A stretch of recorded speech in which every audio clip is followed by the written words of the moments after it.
Nabi Ibrahim alaihissalam meminta kepada Allah subhanahu wa ta'ala, wa arina manasikana wa tub alaina. Wa arina, ya Allah tunjukkan kepada kami manasikana. Inilah asal dari kata manasik. Tunjukkan kepada kami bagaimana cara ibadahnya. Maka Allah mengirim malaikat Jibril alaihissalam mengajarkan cara beribadah. Itulah yang turun-temurun dari Nabi Ibrahim ke Nabi Ismail, turun sampai kepada Nabi Muhammad sallallahu alaihi wasallam. Menunjukkan bagaimana cara beribadah, berputar mengelilingi Ka'bah disebut dengan tawaf, sa'i dari Safa ke Marwah disebut dengan sa'i, perjalanan dari Safa ke Marwah, dari Safa ke Marwah 1, dari Marwah ke Safa 2, berakhir nanti di Marwah. Wa tub alaina, terimalah taubat silap salah kami ya Allah subhanahu wa ta'ala. Setelah diperlihatkan cara beribadahnya, Nabi Ibrahim alaihissalam diperintahkan Allah untuk memanggil seluruh umat manusia. Wa adzin fin nasi bil haji. Wa adzin, azan panggilan. Wa adzin, panggillah. Wa adzin, panggil wahai Ibrahim. Wa adzin fin nasi bil haji, panggil manusia ini untuk melaksanakan haji. Kalau sudah kau panggil mereka, ya'tuka rijalan, mereka akan datang rijalan, berjalan kaki. Wa ala kulli dhamir, naik onta yang kurus.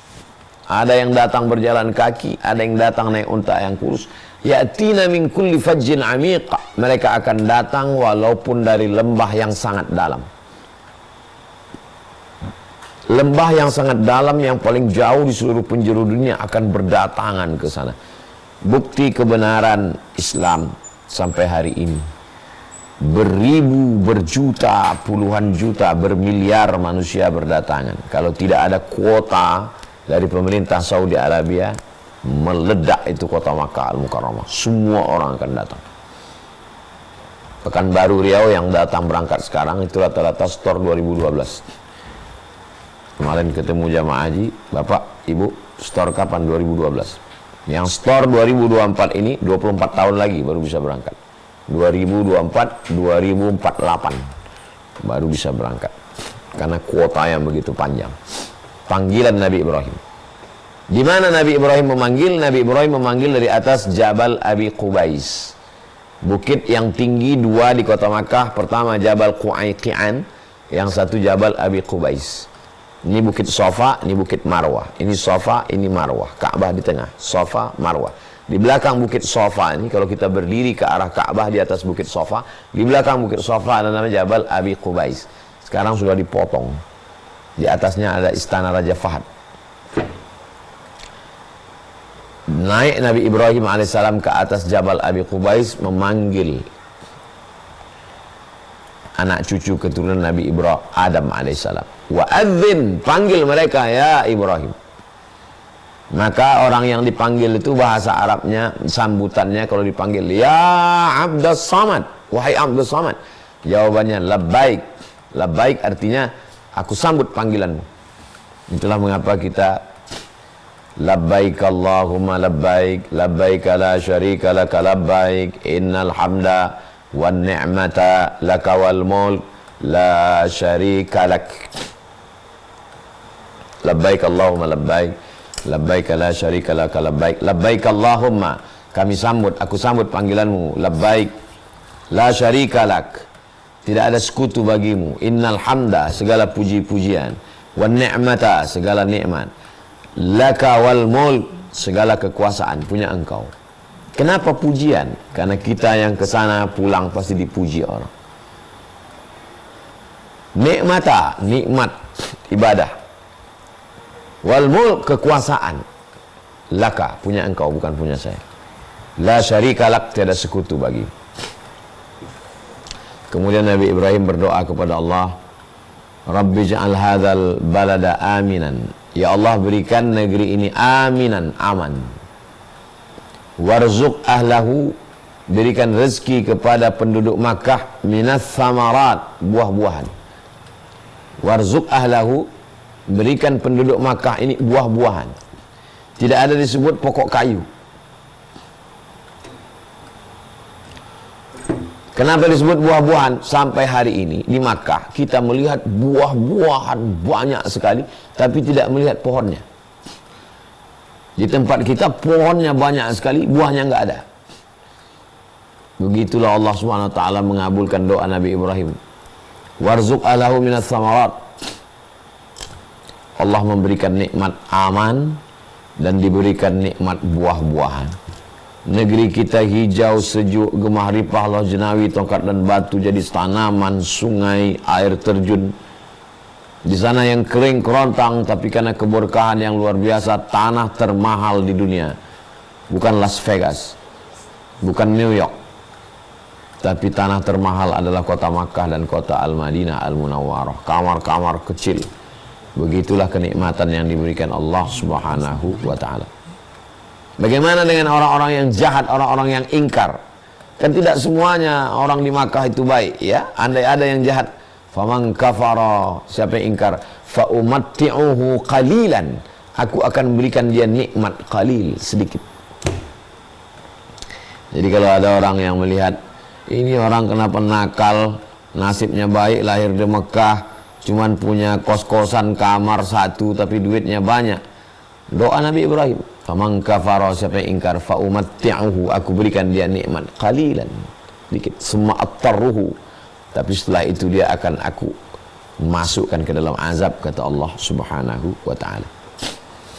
Nabi Ismail alaihissalam meninggal dalam usia 137 tahun. Begitu menurut beberapa riwayat. Lalu kemudian Nabi Ismail alaihissalam punya keturunan, salah satunya bernama Adnan. Lalu kemudian turun-turun ke bawah lagi, itulah dia Nabi Muhammad sallallahu alaihi wasallam, anak Abdullah, anak Abdul Muttalib, anak Hashim, anak Abdi Manaf, anak Qusay, sampai kepada Adnan, keturunan Ismail, anak kandung Nabi Ibrahim alaihissalam. Saya kembalikan ke Bang Alvin Firdaus. Kita akan lanjutkan dalam dialog tanya jawab. Terima kasih. Wassalamualaikum warahmatullahi wabarakatuh. Waalaikumsalam warahmatullahi wabarakatuh. Alhamdulillah. Baik Bapak Ibu, kita akan masuk ke sesi tanya jawab. Untuk yang pertama kami persilahkan kepada Ibu Desi Tinggi. Fadhol Ibu, silakan. Terima kasih Bang Alvin. Assalamualaikum warahmatullahi wabarakatuh. Waalaikumsalam warahmatullahi wabarakatuh. Mohon izin Pak Ustadz. Ya. Sebelumnya saya memperkenalkan diri dari Tinggi. Nama saya Desi. Kami baru kronologi ceritanya, kami baru pindah di Bukit Tinggi ini belum ada setahun. Ya. Jadi kami sebelumnya tinggal di Jakarta. Jadi memang tujuan kami untuk pindah ke Bukit Tinggi ini untuk menyelamatkan anak kami gitu. Maksudnya dari pergaulan yang tidak baik di Jakarta. Jadi singkat cerita, kami rencanakan dari awal memang ingin menyekolah memondokkan gitu, masukkan anak kami itu, kami masukkan ke pondok. Kan kalau di Bukit Tinggi atau di Sumbar ini kadang bagus lah gitu ya, dan dekat pula dengan orang tua. Jadi kami itu ingin anak kami itu jadi hafiz gitu, bagaimana Ustaz Abdul Somad menyarankan bagaimana anak kita bisa jadi hafiz gitu kan. Nah, kebetulan anak kami ini agak susah gitu untuk beradaptasi dengan kawan-kawan di sini. Jadi sudah 2 kali Ustadz itu pindah pondok. Sekarang dia udah berulang lagi dan pengen pindah lagi. Nah, pertanyaannya bagaimanakah kami gitu dengan kesabaran kami selama ini untuk meyakinkan dia supaya bisa ikut mondok lagi gitu. Kami sebagai orang tua bagaimana sikap kita gitu, Ustaz. Terima kasih. Begitu Ustaz pertanyaannya. Baik. Assalamualaikum. Waalaikumsalam warahmatullahi wabarakatuh. Bukit Tinggi, Padang Panjang, Payakumbuh adalah tempat yang sangat nyaman untuk belajar karena alamnya sejuk. Banyak kakak-kakak kelas kami di Mesir.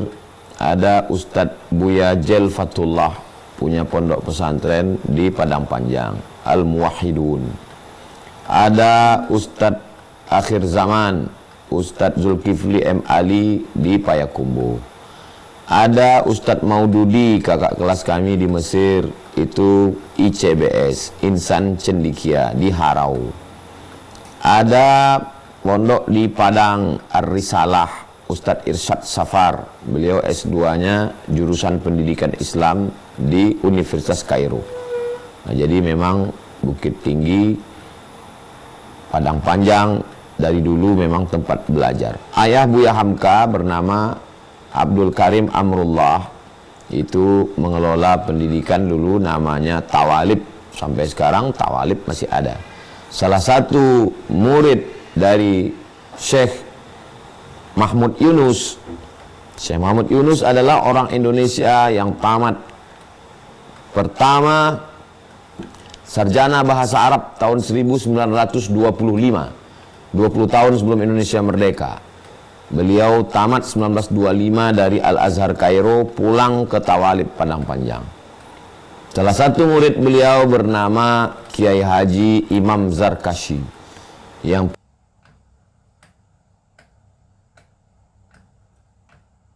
pulang ke Ponorogo.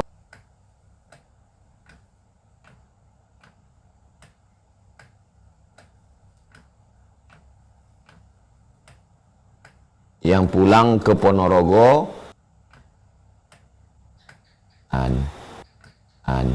sholat sunat hajat malam, diajak dia bercerita apa sebenarnya yang terjadi.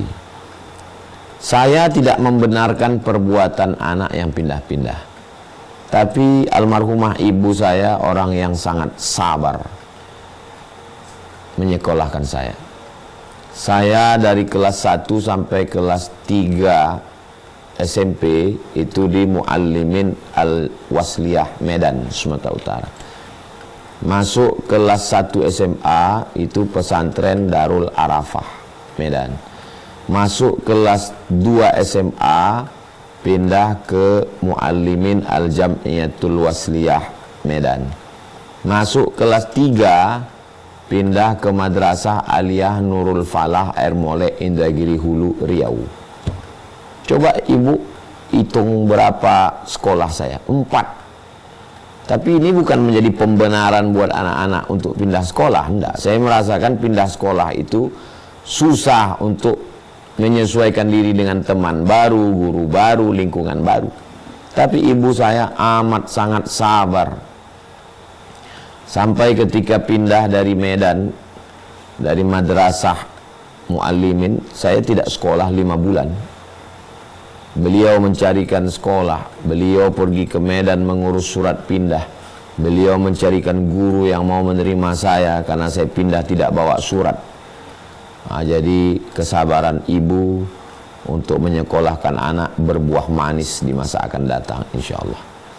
Segala usaha, carikan gurunya, carikan sekolah yang baik, doakan tiap malam, bertawasul dengan solawat, bertawasul dengan sodakoh, bertawasul dengan sholat sunat hajat, bertawasul dengan segala doa-doa kepada Allah, Asmaul Husna, supaya dilembutkan Allah hatinya. Tidak ada yang sulit bagi Allah. Allah hanya sedang menguji, mudah-mudahan sujud ibu lebih lama, munajat ibu lebih dalam kepada Allah Subhanahu wa taala. Mudah-mudahan Allah menjaga anak-anak kita insyaallah. Demikian, wallahu a'lam bishawab. Amin. Terima kasih Ustaz. Barakallahu fiik. Mudah-mudahan terjawab Ibu Desia. Kita lanjut untuk penanya berikutnya supaya waktunya efisien. Berikutnya saya persilahkan pada Bapak Abu Raib dari Jakarta Selatan. Silakan Bapak.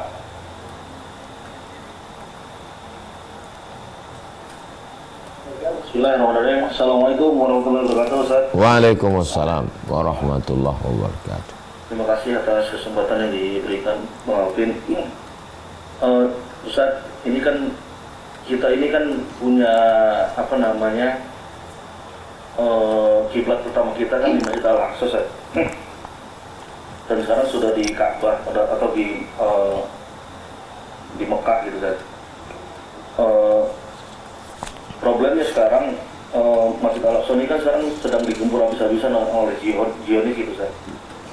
Tapi kenapa, Ustaz, travel ini kenapa nggak menjadikan destinasi atau salah satu tujuan mereka setelah umrah atau haji itu ke Masjidil Aqsa gitu, Ustaz?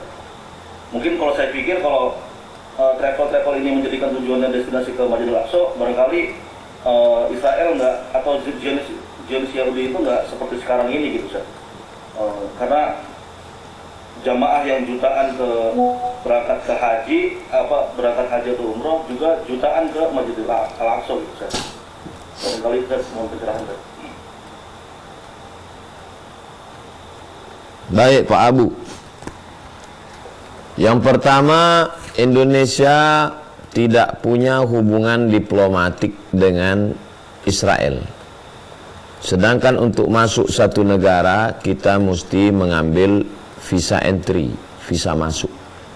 Kalau kita membuka kedutaan Israel di Jakarta, itu berarti kita masuk dalam program amaliyatut tatbi', normalisasi hubungan. Berarti kita membiarkan penjajahan Israel. Padahal dalam pembukaan Undang-Undang Dasar 1945, penjajahan di atas dunia harus dihapuskan karena tidak sesuai dengan pri kemanusiaan dan pri keadilan. Malaysia lebih keras lagi. Di dalam paspornya ditulis negara yang tidak boleh dikunjungi adalah Israel. Kalau kita sekedar tidak punya hubungan diplomatik, tapi tidak ada tertulis. Lalu bagaimana orang kita bisa masuk ke Palestina? Itu mengambil surat izin masuk dari negara yang berbatasan langsung dengan Israel, yaitu Yordania. Jadi terbang dulu dari Jakarta ke Amman, sampai di Yordania dapat cap masuk dari Israel, barulah masuk ke dalam. Ini kendala yang pertama. Kendala yang kedua, tidak semua orang siap masuk ke negara yang sedang berperang, karena ada resiko mati, salah tembak, peluru nyasar, dan lain sebagainya. Itu masalah kedua. Yang ketiga, ulama tidak semuanya sepakat tentang hukum datang ke Palestina sekarang. Beberapa ulama setuju supaya kita datang ke Palestina, ke Masjidil Aqsa, sebagai bentuk kepedulian, solidaritas. Ini loh, orang Islam tidak meninggalkan Palestina. Tapi ada sebagian ulama yang tidak setuju. Argumentasi mereka yang tidak setuju, kalau kita datang ke sana, kita ambil surat izin masuk. Surat izin masuk itu tidak gratis, bayar. Kalau kita bayar, duitnya masuk bukan ke negara Palestina, tapi duitnya masuk ke Israel. Jadi secara tidak langsung kita menyerahkan uang untuk Israel beli peluru untuk membunuh saudara kita. Saya tidak condong kepada pendapat manapun. Saya hanya sedang bercerita bahwa ada dua pendapat dalam masalah ini. Bagi ulama yang membolehkan, kata dia, silakan kunjungi supaya orang Israel merasa ini loh umat Islam tetap cinta Palestina. Tapi bagi yang sebagian lagi, kita sedang nyumbang uang loh untuk beli peluru membunuh saudara kita. Jadi sampai hari ini jamaah kita tetap banyak yang berangkat ke Palestina untuk sholat di Al-Masjidil Aqsa, melihat tempat-tempat sejarah. Tapi kenapa tidak sebanyak, antusiasnya sangat antusias, tapi kenapa tidak sebanyak ke Makkah Madinah? Karena alasan beberapa poin tadi. Demikian, Wallahu a'lam bishawab. Terima kasih, Ustaz. Barakallahu fiik. Baik, alhamdulillah. Mudah-mudahan terjawab Bapak Abu Raid. Berikutnya kami persilahkan kepada Ibu Nur Musi.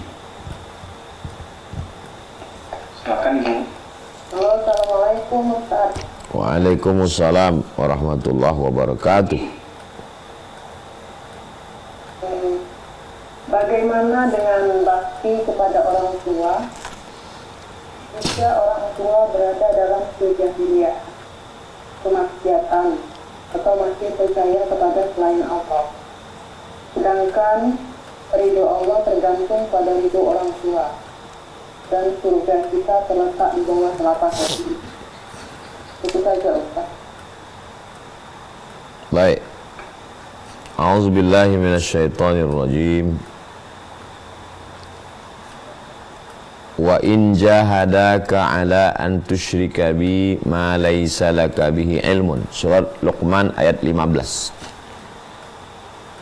Surat Luqman ayat 15. Kalau mereka memaksamu ala an tusyrika bi, mempersekutukan aku. Kalau kedua orang tuamu memaksamu untuk mempersekutukan aku, fala tuti'huma, jangan patuh kepada mereka.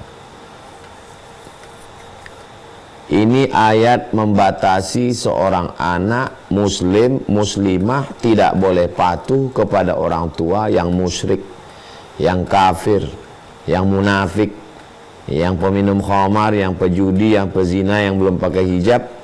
Fala tuti'huma, jangan patuh kepada mereka. Jadi kalau ada seorang ibu memaksa anaknya, kau pacaran, kau buka jilbabmu, kau pakai rok pendek, fala tuti'huma. Loh, saya enggak berbakti sama orang tua, kau berbakti sama Allah. Allah yang nyuruh untuk tidak patuh. Tapi ayat ini masih 50%.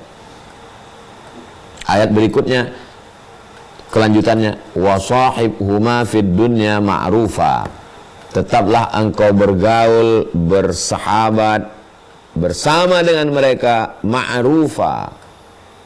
Ma'ruf diambil kata urf, kira-kira tradisi yang baik. Urf itu tradisi yang baik. Di tempatmu bagaimana tradisi yang baik?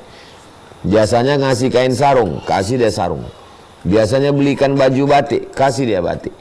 Biasanya belikan cincin, gelang, rantai, anting, subang, belikan dia perhiasan. Biasanya ngirim makanan. Tolong bedakan antara nggak mau ikut dengan pergaulan.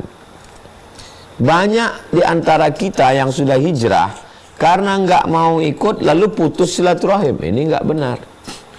Ayah, ibu, aku memang nggak mau ke tempat ibadahmu.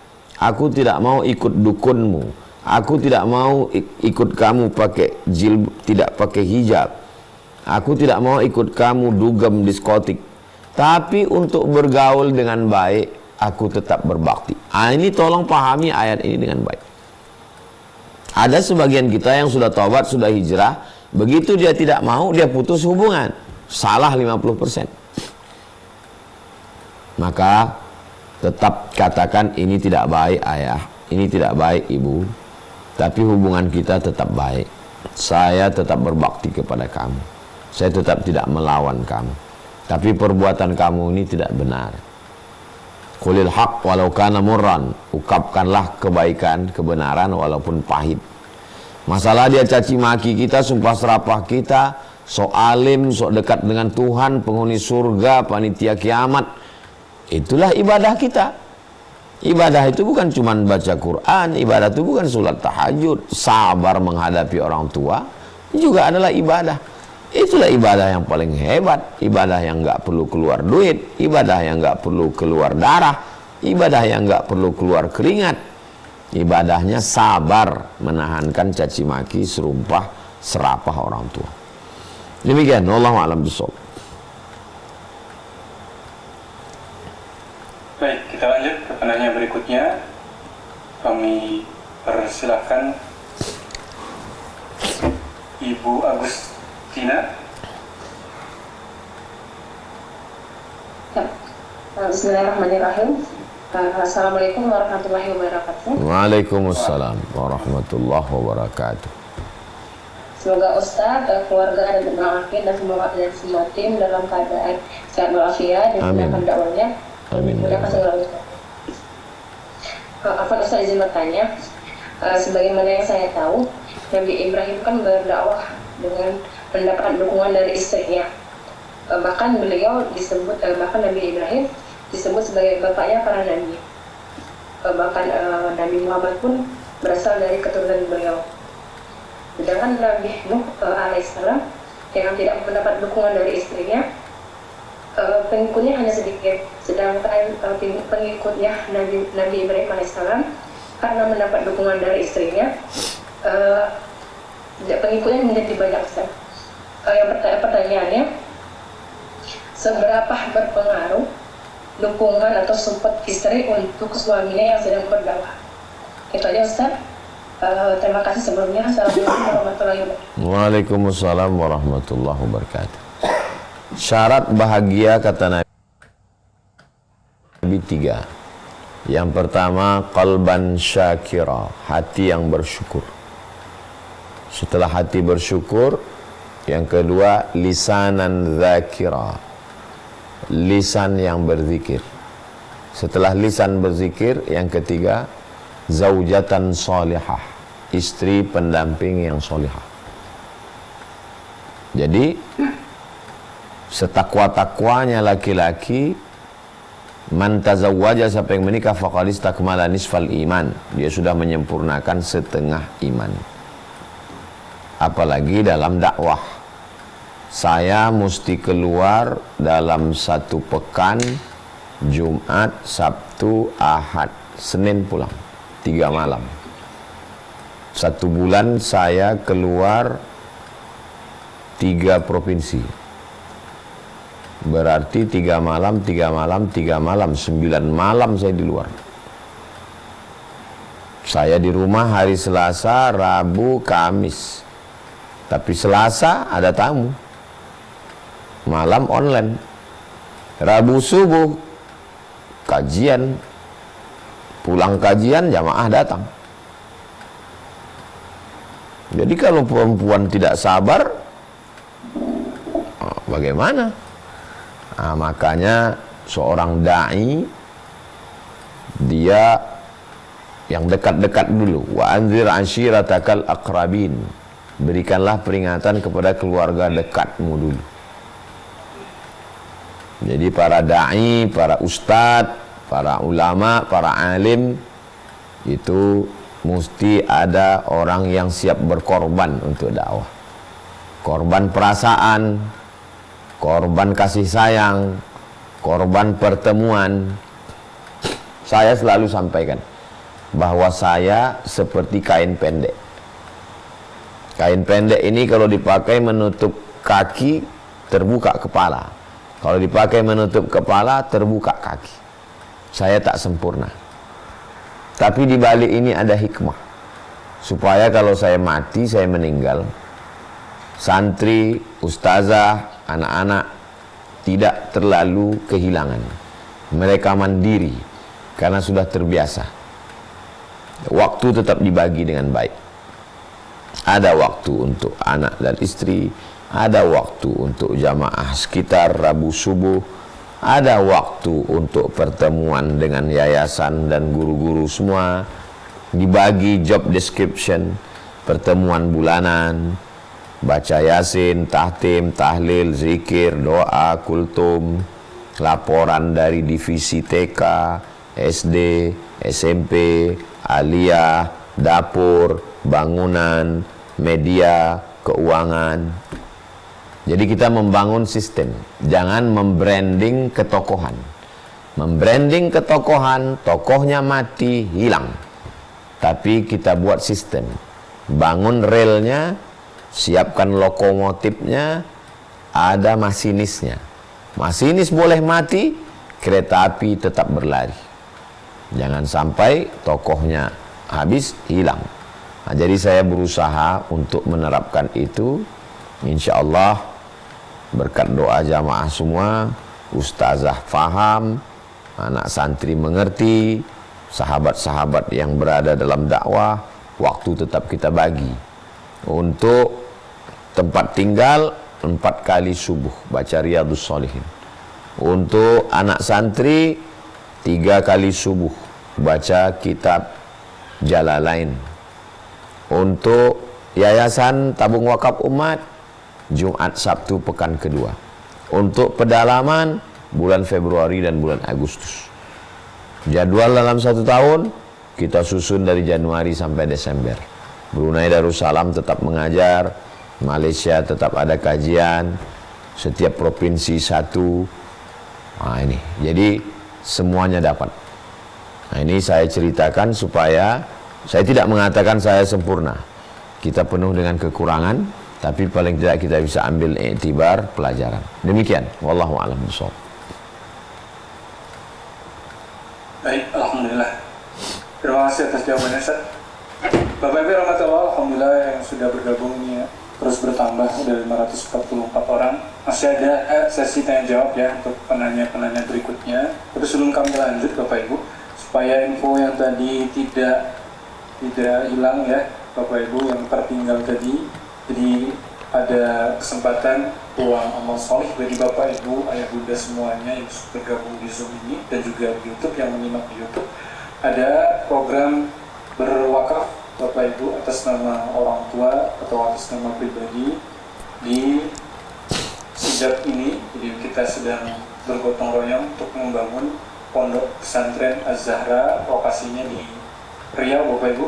Kami izin untuk share screen dan inilah link yang bisa Bapak Ibu kunjungi gitu ya, dukung.sidap.id/UAS. Linknya kami tautkan Bapak Ibu di kolom chat. Di Bapak Ibu yang ingin ikut kontribusi, insya Allah semua transparansi di sini kami sampaikan. Nah, saya ingin mendemokan bagaimana tata cara untuk berdonasinya Bapak Ibu. Alhamdulillah tadi 46 menit yang lalu ya, Bapak Edward Maulana Sitompul saya wakafkan untuk almarhumah ayah saya Mas Rifudin Sitompul, Allah. Dan banyak ini ada record gitu ya dari riwayat orang yang berdonasi ini 10.000. Silakan Bapak Ibu yang ingin kontribusi berwakaf langsung klik donasi sekarang. Nanti akan diarahkan ke sini. Silakan pilih nominal sesuai dengan kesanggupannya. Misalkan saya pilih nominal 50.000. Kemudian di sini diisi nama lengkapnya, nomor telepon, alamat email ini opsional. Yang wajib hanya nama lengkap dan nomor telepon. Kemudian kalau mau disembunyikan hamba Allah bisa centang yang ini. Pilih metode pembayarannya Bapak Ibu. Di sini ada dompet digital gitu ya, atau virtual account, bank transfer. Insya Allah memudahkan Bapak Ibu semuanya supaya tidak terkena biaya admin gitu. Misalnya pilih menggunakan BRI gitu. Kemudian di sini ada doa, Bapak Ibu bisa tuliskan. Nah setelah sudah Bapak Ibu langsung klik lanjutkan pembayarannya. Kalau sudah isi nama lengkap dan lain sebagainya. Insya Allah nanti akan ada admin berupa chatbot yang akan menghubungi Bapak Ibu semua. Kalau sudah nanti akan terrecord di sistem begitu. Kalau berhasil akan terrecord dan Bapak Ibu bisa melihat laporan-laporannya. Baik, kita lanjutkan Bapak Ibu. Sebelum ke jamaah, saya izin bertanya dulu ya. Ustaz, saya ingin bertanya terkait tadi yang ayat yang Ustaz bacakan ya, ayat surat As-Saffat ayat 102 terkait peristiwa penyembelihan Nabi Ismail. Jadi kalau kita baca Ustaz ya, falamma balagha ma'ahus sa'ya qala ya bunayya inni ara fil manam. Ketika Ismail sudah sampai pada umur sanggup berusaha, lalu Nabi Ibrahim berkata, "Wahai anakku, sesungguhnya aku bermimpi bahwa aku menyembelihmu." Kemudian Nabi Ibrahim juga nanya gitu saja, "Anni adbahuka fanzur madza tara." Pikirkanlah apa pendapatmu. Nah ini unik jawabannya Nabi Ismail Ustaz. Qala ya abati fa'al ma tu'mar satajiduni insyaallahu minas sabirin. Kalau lihat jawabannya tuh, wahai ayahku, lakukanlah apa yang diperintahkan Allah kepadamu. Insya Allah engkau akan mendapatiku termasuk orang-orang yang sabar. Yang saya ingin tanyakan, Ismail ini luar biasa sebagai seorang anak begitu manut gitu Ustaz. Begitu nurut. Saya ingin bertanya, seperti apa sih parentingnya Nabi Ibrahim gitu Ustaz, sampai bisa menjadikan anak selevel Ismail gitu ketaatannya. Kalau kita berkaca dengan anak-anak hari ini gitu ya, untuk diajak sholat aja itu luar biasa sulitnya gitu Ustaz. Nah, mohon pencerahannya Ustaz, apa kira-kira kunci pendidikan dari Nabi Ibrahim itu Ustaz? Nabi Muhammad SAW diasingkan ke satu tempat, di tempatnya Halimatus Sa'diyah. Nabi Ibrahim alaihissalam mengasingkan anaknya Ismail alaihissalam ke satu tempat, tempatnya di kota Makkah di samping Baitullah. Nabi mengasingkan. Nah, sekarang kita mau asingkan kemana? Mengasingkannya ke lembaga pendidikan full day Islamic boarding school, pondok pesantren yang terpercaya, yang amanah. Karena lingkungan Makkah tempat pusatnya perdagangan bisnis. Secara bahasa bercampurlah di situ bahasa-bahasa orang Habasyah, orang Rom, orang Persia. Lingkungannya tidak steril, maka perlu di tempat. Poin pertama, bahwa pendidikan mesti ada karantina, mesti jauh dari dunia luar yang merusak anak-anak. Karena dia ibarat pohon, mesti diletakkan di pot dulu. Ini pohon tidak bisa ditanam di tanah, mati dia. Dia harus ditinggal di pot dulu. Sekarang ini kalau kita punya anak, kita kurung di dalam kamar di rumah, dia tetap bebas keluyuran, dia berselancar di dunia maya, dia tetap ada grup-grup WhatsApp. Hanya pondok pesantren boarding school yang bisa mengkarantina akal dan pikiran anak-anak ini, khusus menghafal Al-Quran, mendalami mata pelajaran keislaman, baca kitab, dengan tetap tidak meninggalkan fisika, kimia, biologi, matematika, bahasa Inggris. Yang kedua, porsi ibu mesti lebih banyak daripada ayah. Jadi Nabi Ibrahim alaihissalam yazuru Hajara kulla syahrin. Tingkat pertemuan intens dengan ibu mesti lebih banyak. Sekarang apa yang terjadi?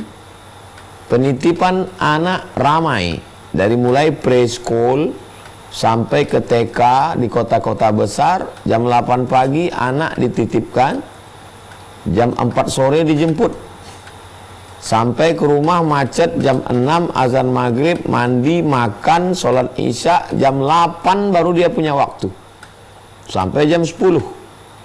Jadi dengan guru 8 jam. Habis itu dengan asisten rumah tangga, dia dengan ibunya hanya 2 jam waktu berkualitas, jam 8 sampai jam 10. Di 2 jam itu pun waktunya si ibu, iya kalau dia fokus, kalau dia nonton sinetron, parabola, TV, scroll, Facebook, Instagram, TikTok. Jadi saya tidak melarang perempuan bekerja karena perempuan sekolah, dia kuliah, dia belajar, dokter spesialis, pengacara, lawyer, hakim, businesswoman. Tapi tolong alokasikan quality time, waktu yang berkualitas. Kalau sudah habis waktu 8 jam untuk laki orang, untuk anak orang, tolonglah 2 jam untuk keluarga, untuk anak. Waktu berkualitas ini penting. Yang ketiga, ada yang lebih hebat dari usaha kita, yaitu doa. Jadi Nabi Ibrahim mendoakan anaknya, mengasih makan yang halal. Berapa banyak orang meletakkan di lembaga pendidikan yang baik, tapi dikasih makan haram. Doanya kurang. Jalur-jalur langit ini, jalur-jalur yang bersifat spiritual ini mesti banyak ditempuh. Jadi saya kira 3, pendidikan sistem karantina, porsi ibu lebih besar, dan jalur langit, doa, munajat kepada Allah SWT. Wallahu a'lam bishawab. Masya Allah. Baik, kita lanjutkan. Masih ada sesi tanya jawab berikutnya, Bapak Ibu. Kami persilahkan kepada Ibu Retno. Silakan, mic-nya dibuka dulu.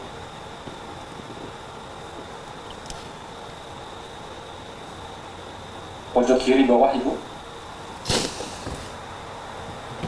Assalamualaikum warahmatullahi wabarakatuh. Waalaikumsalam warahmatullahi wabarakatuh. Terima kasih atas kesempatannya Ustadz. Mohon doanya agar Allah mengampuni dosa-dosa saya. Dosa saya banyak Ustadz. Mohon doa Ustadz agar saya dimudahkan oleh Allah mempelajari ilmu IT, karena guru zaman sekarang harus pintar IT. Barangkali Ustadz punya kiat pintar IT, karena Ustadz itu Ustadz cerdas. Syukur jazakillah khair.